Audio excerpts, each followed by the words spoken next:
Continuons sur ce plateau BITV avec Grégoire Delastérie, président de l'agglomération Paris-Saclay. Nous allons parler texière et jumeaux numériques.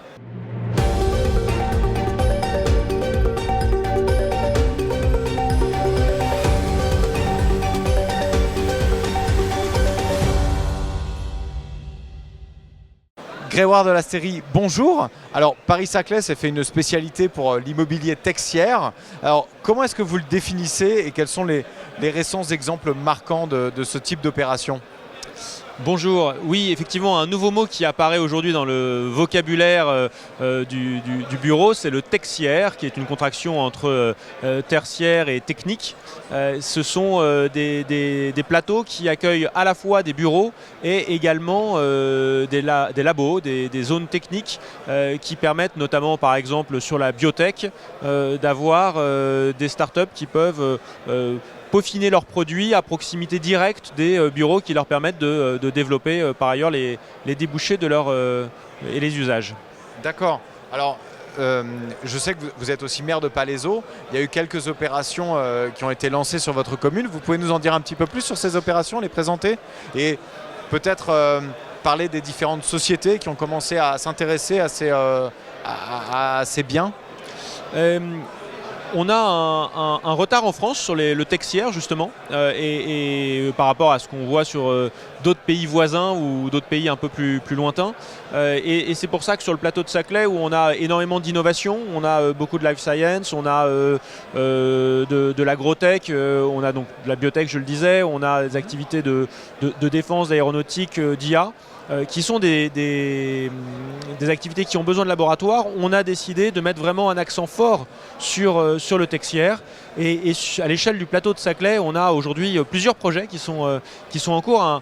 Un premier sur la ZAC du Moulon, du côté de Gif-sur-Yvette, avec notamment le partenaire Cadence, avec un premier beau projet. Un deuxième dans le même secteur qui est notamment porté par Servier en termes de biolabs. Et puis sur la commune de Palaiseau, on est en train de construire un projet qui s'appelle Le Central, dans lequel on a un projet mixte logement d'Eveco. Et au cœur de ces bureaux d'Eveco, on a évidemment une part belle aux texières, avec là aussi des investisseurs qui font le choix d'investir et de présenter ce besoin qui va être de plus en plus fort dans les années qui viennent. Moi j'estime que sur le développement économique qu'on a à produire sur Paris-Saclay, au moins un tiers pourra nécessiter d'être sous le format texière. Texière, d'accord. Alors l'agglo s'est doté l'année dernière d'un jumeau numérique simulable. Dans quelle mesure est-ce que cet outil vous aide dans la prise de décision de développement urbain, immobilier sur le territoire, sur le territoire de l'agglo, disons? Le jumeau numérique simulable, on a une première expérimentation qu'on a faite en 2018 qui s'appelle Decarbonized City. Aujourd'hui, on est sur une nouvelle échelle du projet qui s'appelle le Twin 2030 qui va permettre, avec une trentaine de partenaires dont Dassault Systèmes, d'avoir un jumeau à l'échelle de l'agglomération sur de nombreuses politiques publiques, que ce soit la mobilité, que ce soit l'aménagement, que ce soit des sujets beaucoup plus précis comme énergétique, que ce soit un véritable pilotage de notre transition environnementale et écologique. Et ce jumeau numérique, il nous permet d'anticiper les choix, notamment d'aménagement et les choix de politique publique qu'on met en œuvre. On le prend vraiment, non pas pour un pilotage au quotidien de nos politiques, mais vraiment pour une vision long terme et les grandes orientations, les grands choix, quelle direction prendre. Donc les développements un simulateur de ville, quoi. C'est un SimCity géant. On pense à SimCity, ouais. C'est la meilleure image qu'on a, c'est que c'est un SimCity géant, extrêmement précis, scientifique, fondé sur les datas que l'on collecte dans nos 27 communes pour pouvoir réussir à prévoir les différents scénarios d'aménagement que porteront les élus. Et donc pouvoir, j'imagine, mieux attribuer les lots dans le sens de la construction immobilière ?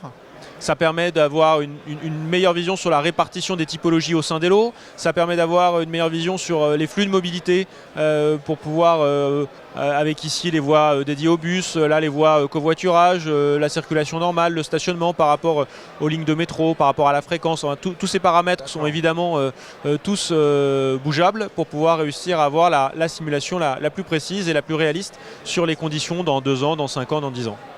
Grégoire Delasteyrie, merci pour cette double vision un peu technique et représentant public. Merci et beaucoup. à très bientôt pour BITV, pour d'autres émissions BITV. Merci.